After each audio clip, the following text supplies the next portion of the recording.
It's another Thunder Thursday on News OK. I'm Mike Sherman, sports editor of the Oklahoman from the Oklahoma studios in downtown Oklahoma City. Thunder Thursday, joined by the whole gang. From my far left, beat writer Eric Horn. Hi, Eric. Hello. Columnist Jenny Carlson. Beat writer Anthony Slater. Columnist Barry Trammell. We're assessing the Thunder at the halfway point. Not quite there, but we'll be there by Friday night, late. 41 games, the halfway point in the NBA season. Let's hand out some grades. So, guys, I've given you the task.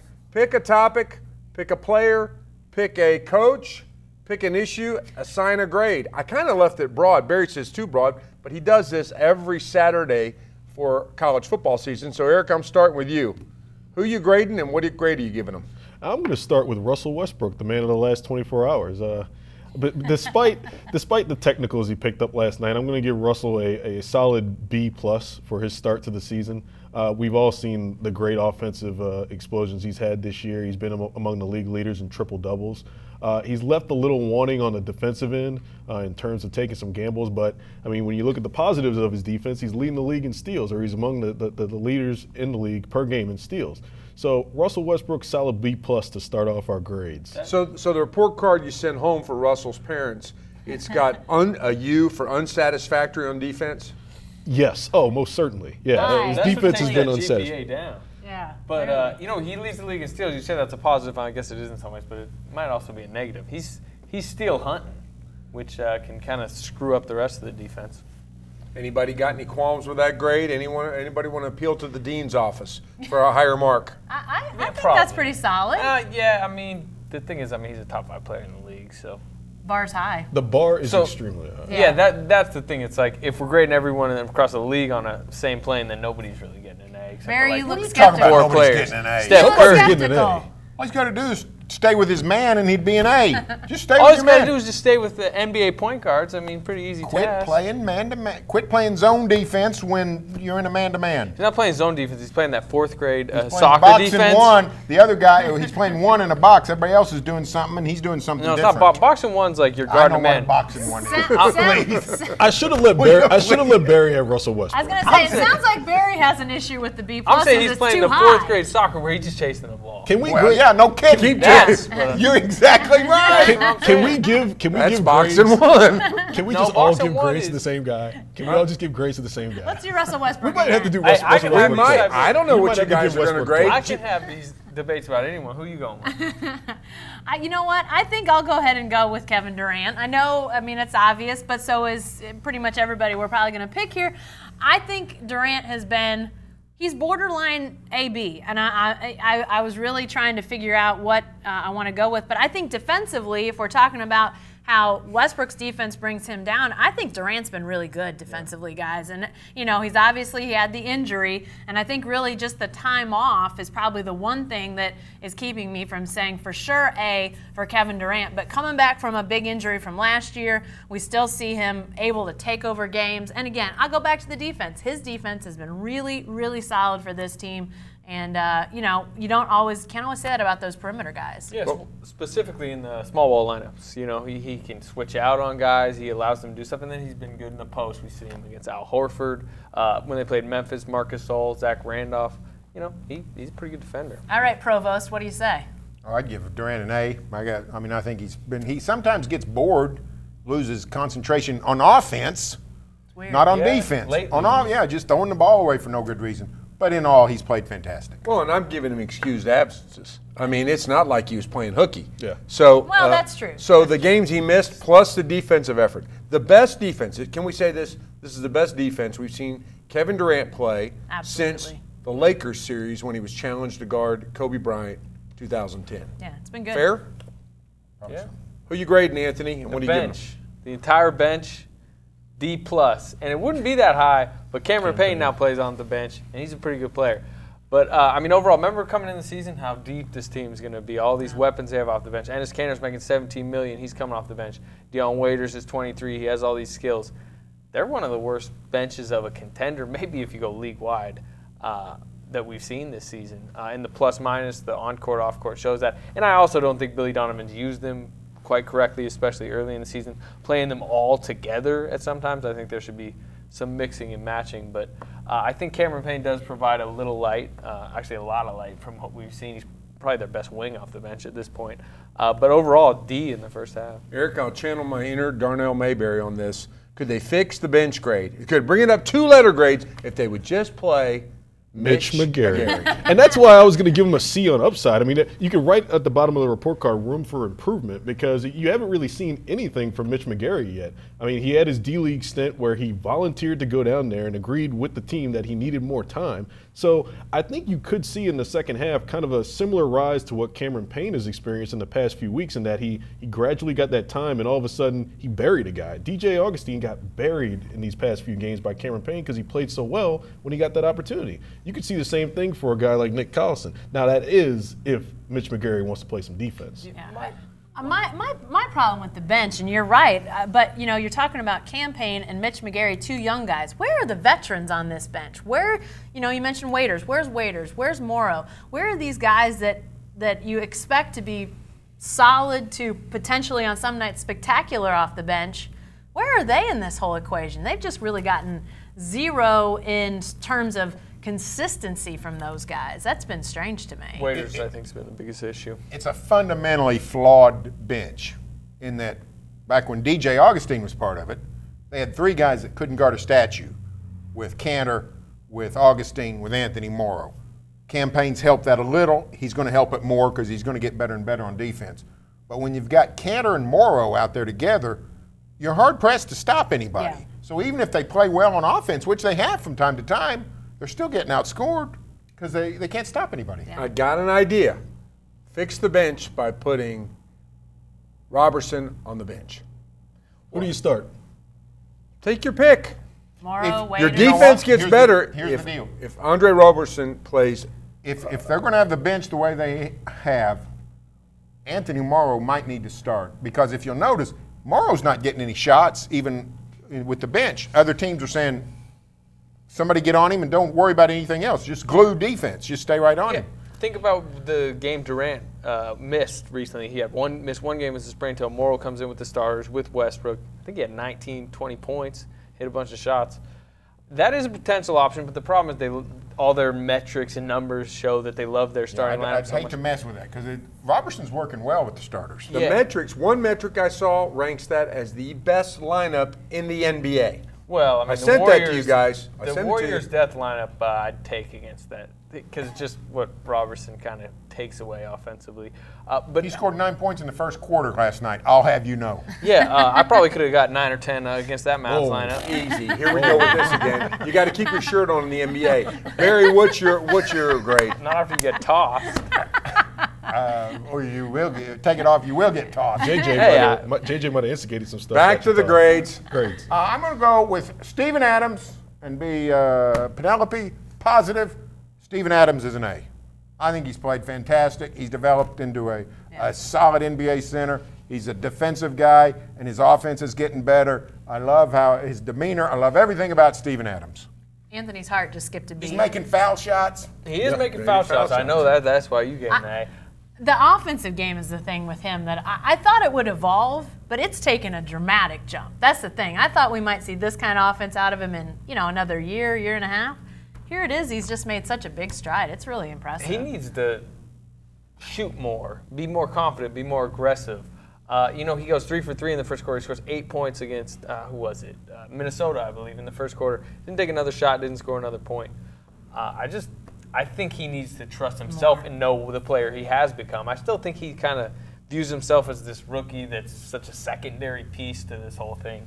That's honestly my biggest issue because I agree. I mean, he's becoming a big-time two-way center. I just don't think he knows it. You know a guy that we didn't grade, unless you were going to grade him, is Serge Ibaka, which he's a guy that, when you talk about Adams' emergence, to me, Serge's offense has gone the opposite way. I don't know if he's regressed necessarily, but it just doesn't seem like the same Serge to me, guys. We talked about that on the podcast today, about some of the, I wouldn't say regression, but some of the maybe the fatigue that looks like Serge Ibaka is bringing with him when he plays. And it looks like he's kind of underwhelming in terms of the way he started the season. But what do you think about that, Anthony? Well, yeah, I mean, we had a long discussion about this on the podcast today. I just think he's on the decline. And that's not, people get on Twitter like, what's up with Serge? Why doesn't he attack the glass? I just think some people age quicker, some people age at different points. This is a guy that's had a rough upbringing, he plays every summer in Spain. He's flying back to the Congo. He's playing 82 games, and he relies so heavily on his athleticism. I think his athleticism is declining. When's the last time you saw him go up, dunk, and do the Air Congo thing? I just think he's a little declined. Like this decline? Yeah, exactly. Not too, though. I mean, he still has great plays. He still has some stuff. But, if you look, his rebounding numbers are lower than they've been since his rookie year. His blocks are down Friday a night, full he's block. going to dunk 7 times. He's and being out-rebounded by Russell Westbrook. Yeah. Do you see when Russell Westbrook goes to the boards and looks at Serge like, this is my Where are rebound. you? Get Yeah. back. Yeah. Get out of my face. Russell Westbrook is taking rebounds away from Ibaka. I can't believe the decline part. If he just plays defense, Yeah. what else do they need? I can't believe nobody assigned a grade to young Bill Donovan. That's all you. That's all you. Take it, Sherm. Well, listen, I think anything lower than a B is unfair, and anything higher than a B is inflated. I give him a good solid B. I think he's changing the culture of the team. I see the ball moving around a little bit more. I think there's that intractable problem of defense and effort. It was the same problem that the previous guy, Scott Brooks, was trying to get him to play better defense. As soon as Kendrick Perkins left the 405, as soon as he left the 405, that was about 5 minutes later, and I thought his name was going to get brought it's up. as simple as that. This team's defensive culture, disposition, Yeah, it's gone. is gone. Yeah. And It might have been teetering that way before Kendrick Perkins it left the might have been. 405. It might have But it been. But there was a definitely is, consequence if you did stuff like played box and one, and Or didn't get back. or didn't get back, or the old trick that Perk used to do: step on the guy's foot so that he couldn't beat him down court. They need to be stepping on more people's feet. I really think you're starting to see a comfort zone from Billy Donovan, too, in some regard. I mean, he picked up that tech on the road this weekend. I mean, earlier this week, got on the books in the technicals. And last night, I mean, he was pretty open about defending the fact that Russell Westbrook didn't deserve that second technical. I think he's getting a little bit more vocal and outspoken in the media, too, in regards to how he feels about certain things that are going against the team. Yeah, he even criticized Deion Waiters the other day. I mean, not like, oh, wow, crazy criticism, but he's like, he needs to focus more. He was like getting on him about not getting back. I was listening to a mid, quote, and I was like, Scott Brooks never would have said this. Well, and Donovan, the other thing about him, though, there's a bunch of folks who watch this team play a lot who still wonder when he's going to sort of start bossing them around, start ordering, start demanding things from them. We do not see that, we're not behind closed doors, but it's clear that this team's defensive problems have not been fixed with Donovan's arrival. Okay, go ahead. I was going to say, the only thing I haven't really liked the substitution patterns as much as I thought he was going to. I mean, we talked about it earlier. They played like the third most all-bench unit, minutes in the league. We've talked about the staggering and the different stuff. I think he trusted Singler too long. Just there's something. Augustine probably played Bulls about game. a month longer than he should have. There's been some issues, but I mean, I guess we can expect that. Yeah, I mean, and I think his willingness to adjust and try different things, while the substitution patterns are probably a little schizophrenic just now. I mean, I think that he is willing to try and see if some things work, give him a chance, and then adjust. So, and I think when guys prove themselves, he tends to respond, which is good. I mean, I think that is a sign. Hey, if you do, this level of expectation, you're going to get that chance. So, I mean, I've been impressed with just his willingness to adjust, to try different things, and to sort of be reactive to what he sees out there from his guys. Has the hire been a success, Barry? I would say it's not been a success, and there's really, unless they had the Warriors record, there's no way it was going to be a success at this time. However, I'm with you. I think the signs are positive. I do think things are changing. The offense is different. The defense isn't where anybody wants it to be, but I got to believe that he's pushing in that direction. DJ Augustine told me a month ago, maybe longer. He said the defense takes a lot longer than the offense. He said you can make the offense change pretty quick, but the defensive culture takes a long time to install. So that's why I'm reasonably optimistic that things will get better. Let's play fill in the blank. Eric, the Thunder's first half of the season has been blank. Slightly underwhelming. I think that we'd expect them to be 3 or 4 games better than they are right now. I think that the Thunder's success gets buried somewhat in the success that Golden State and San Antonio's gotten off to this early season, and they're just playing on another plane right now. But I'd be a little bit disappointed with what they've played so far, particularly on the defense, like we talked about. Yeah. Jenny, finish your sentence. Yeah, I mean, I think probably underwhelming is the word. If you hadn't used it, I'd probably go with. But at the same time, you know, while there haven't maybe been the results that everybody would want, there's still got to be at least a smidge of promise because you've had Durant hurt. You've had Donovan, you know, sort of figuring things out, adjusting, moving guys around.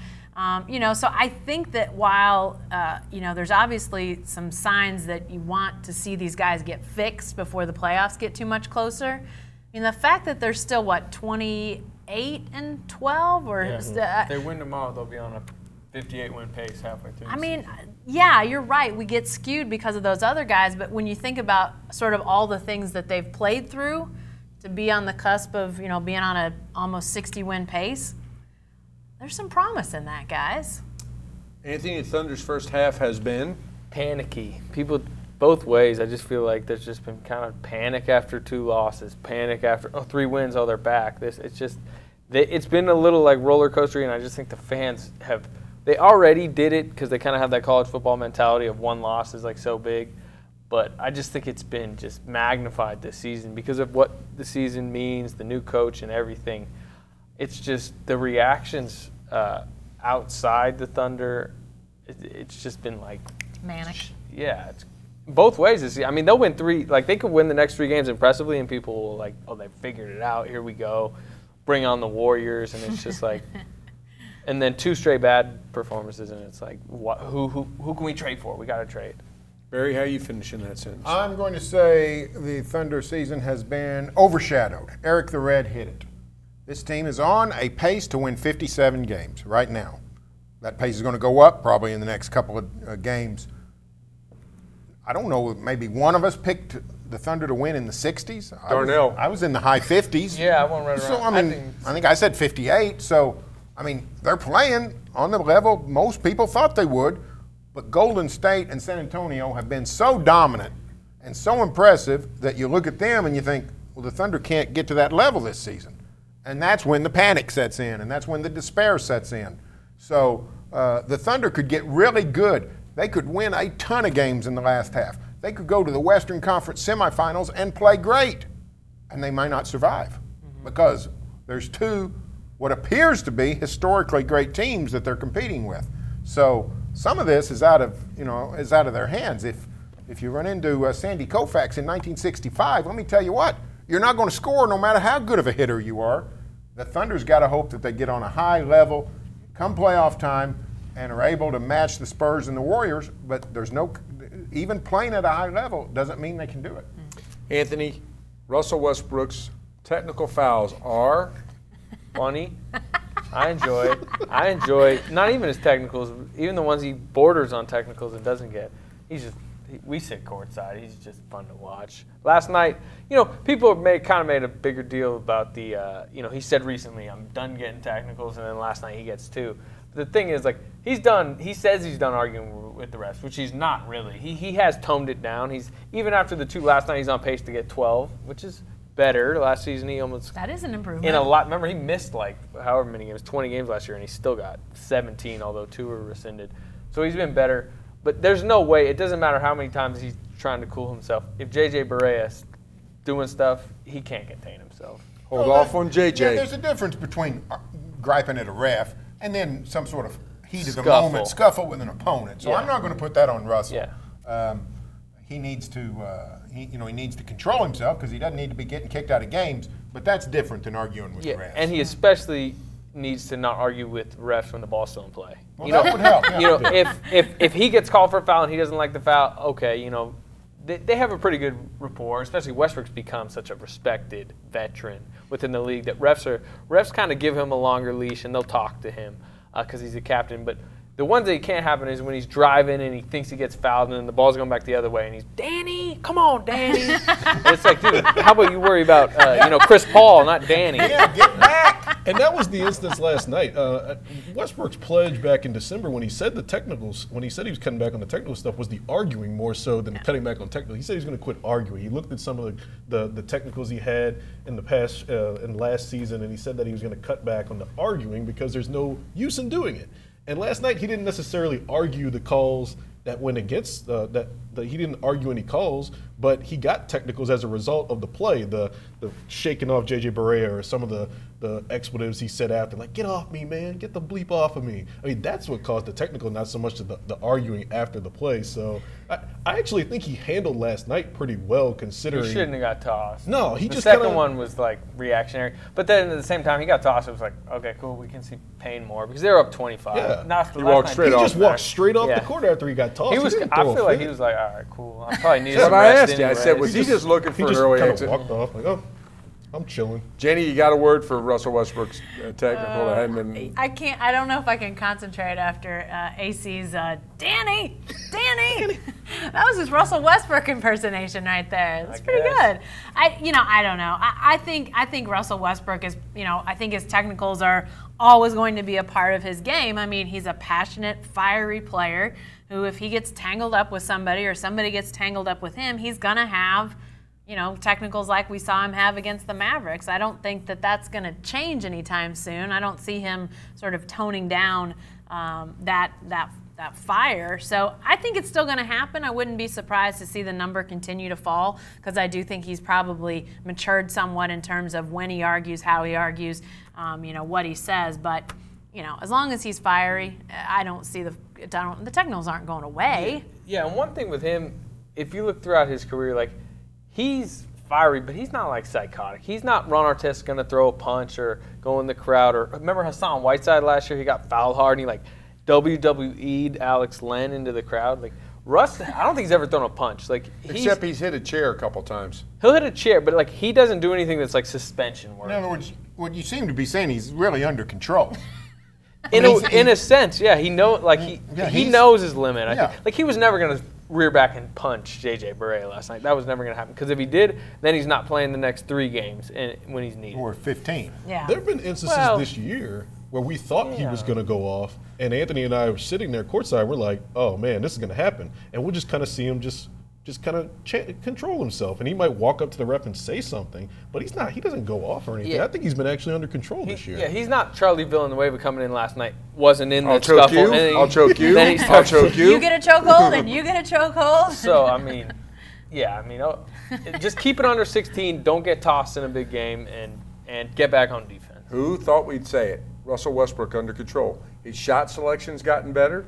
He doesn't seem to be barking as loudly at teammates, although you guys got better seats. Still some subtle glances. Still some subtle Depends on the glances. day. Sometimes he Not so comes subtle, out too. in a really good mood. Sometimes he comes out and catch the ball, Canner. Dunk it. He wants everyone on the team. Sometimes I just wish he had a better, I don't want to say understanding, but Bedside manner? Well, no, feel for like, he gets like mad like if Canner gets like a shot blocked or something. It's like, dude, he's not Steven Adams. Like he's not just going to raise up and dunk. Like you know that. Like you've played with You should him. know it. Yeah. Okay, guys. Where does J.J. Barea, we're talking about last night's incident, 2 technical fouls. Barry, where does J.J. Barea rank on the list of most hated Thunder foes? Well, he's always, even before last night, he was in the discussion. Now, he's not the king. Patrick Beverley remains the undisputed king. Ron Artest has fallen from the wayside because, who cares what happens to James Harden anymore? Is there some sympathy even? yeah. Like, he does flop a lot. And also if like Ron Artest entered the game tomorrow at the Peak, nobody's booing. Right. Everyone's like, oh, it's Ron But Artest. Barea has always been a pesky, fly type of guy, so I'd say he's in the top 5. I mean, Yeah, it's weird because like stuff people forget, and it's such a quick thing. Like Patrick Beverley will get booed forever, but he's the only one that I feel like is for sure getting booed if he enters tomorrow. The only way people get booed now beyond Patrick Beverley is like they do something in the game and then it happens. Like Barea wasn't getting booed last night. He got announced as starting lineup. Nobody reacted. Nobody was booing him, and then the thing with Westbrook Patrick happened. Beverley's and in then a whole other. He's in a whole other class when it comes. But yeah, to he that. gets announced in the starting lineup. And it comes down. Yeah. That's Who never else is on the list? Because, We've named Artest, Matt Barnes? Beverly, Matt Barnes. yeah. Barnes? Actually, Yeah. yes, you're right. Yeah. That's yeah. he's number 2. Yeah. There was somebody with a Derek Fisher sign when he was here big last Derek week. Fisher sign behind the yeah, basket. that's That was right. I love how we talked about Ron Artest this entire time and never called him Meta World Peace once. What's your name for him, Barry? Meta World Chaos. I like his third name, but he went over to play overseas in China, and he renamed himself the Panda's Friend. Yeah. And he had little panda bears on his shoes. Sounds like a backpack for third graders. Yeah, no, I mean, here's the deal. When we talk about Barea or Patrick Beverly or Russell Westbrook or sort of fiery players, those are guys that are just emotional. Ron Artest is not emotional. He's clinical. Yeah, and He's he knows clinical, it. Like yeah. he's in a pretty good place now. Yeah. If you like talk to him or you're around him, like Oh, I love talking he's to the calm. guy. Oh, Oh, he's he's great. I actually was He's hoping. like an advocate for it now. I was actually hoping last night that maybe that Barea Westbrook thing would go back into the back hallway like our friends Perk and Zebo Oh, did Zebo. that one night. Zebo's another good name. Zebo Zebo's needs to be another on one. that list. That's He right. took a swing at my friend Steven Adams. Daryl Yeah, I don't never. think he's hated though. He's not gonna. Again, he's not gonna be booed. But if we're Sort of talking in top a way, five, he's a little bit lovable. Yeah, for He's sure. a little bit lovable. I got one more question for you. Darnell Mayberry's been working on this. He's researching. He's doing some investigating, as an old friend of ours once said, about guys who get their career highs on the Thunder. Is it just me, or does every Tom, Dick, and Jody Meeks come into the arena and score a career high on the Thunder? What's that face about, Eric? Oh, I'm laughing. Makes you wonder what Juwan Evans could do to the Thunder defense. For crying out loud. No, it's amazing. You know, Damian Lillard's an all-star, and he lights up a lot of people. But that was impressive, those last 3 minutes. But Lou Williams and a string of guys before him. The Sixers had some dudes last year that did it. Well, I mean, every game the Sixers play, like 2 guys are going to get career highs, and then they're going to get Somebody's 2 gotta more in score that have the never points. played a game. That's right. The string of guys, by the way, I've been watching Darnell do this investigating, and he's got this He's going list. on a sabbatical to finish it. Very That's right. long list. He's got this list, and he keeps compiling it today. He showed me the list. It's off the charts long. He's got it on one of those sort of half-size pads, and he's done like multiple. It's crazy. I don't know what his total number is going to be, but it's got to be at least 50, 60, 70. I don't know. One thing you got to remember is however many players are in the NBA, they all have a career high against somebody. Sure. And you know what I mean? Like, we watch the Thunder a lot more than we watch other teams. Like, things like this happen to other teams. It does seem like, wow, it happens a lot to the Thunder, but like I said, everyone's got a career high. So I mean, every team probably has at least 30. It happened last night. Guy got his career high last night. Salah. The guy from Tunisia. Yeah. Say his name. I can't. I don't want to. won't. Yeah, I'm not even. The- I the can say thing- Giannis Antetokounmpo better than I can say that. Nicely done. The thing that gets me about the list, though, that Darnell's compiling is like you look at guys like Gerald Green or Jody Meeks, guys that have these career highs that aren't, like 17 or 20. It's like 35, 40. I mean, you're just like, wow. And they had nothing close to that before, and in a lot of cases, not after. That's, to me, the interesting thing about the It's list. the type of guys. Yeah, it's not just that it's guys that get in their career highs. It's the type of guys, and that's the interesting part. Like you said, I touched on this in a piece that I did last week for the Oklahoman. But of the 16 guys who scored the highest game, had the highest scoring games against the Thunder in history, 8 of those guys have career highs. And only one of those guys is an all-star. It's Kevin Love. He's got the most ever against the Thunder, 51. So the rest of those guys are just not Guys. obscure names, but not all-stars. The Jody Meekses. I got a theory. What if it's one of those deals where they did the scouting report, and every time you look back and go, oh, I left that guy off the scouting report. might be- Ran out of space. Well, the Blazers left C.J. McCollum off the lineup card the other night. Anything's possible. Lou Williams? Or this, I forgot. or another thing. If the Thunder are doing a good job on the stars of the league, maybe something falls in the cracks and they let a Lou Williams go off. They let Jody Meeks get his when there's another guy next to him that's the primary assignment, the guy that they should be locking up. You've got some Harden sprinkled in there and some Kevin Loves, but maybe they're doing a good job on those guys more often than not, and they're letting Isaiah Canaan get his. I'll be looking forward to reading what Darnell Mayberry comes back. I'll be looking forward to reading what these folks got cooked up for you. That's all for this edition of Thunder Thursday, but you can stay with the best coverage team anywhere, every day at News OK, and every morning in the Oklahoman.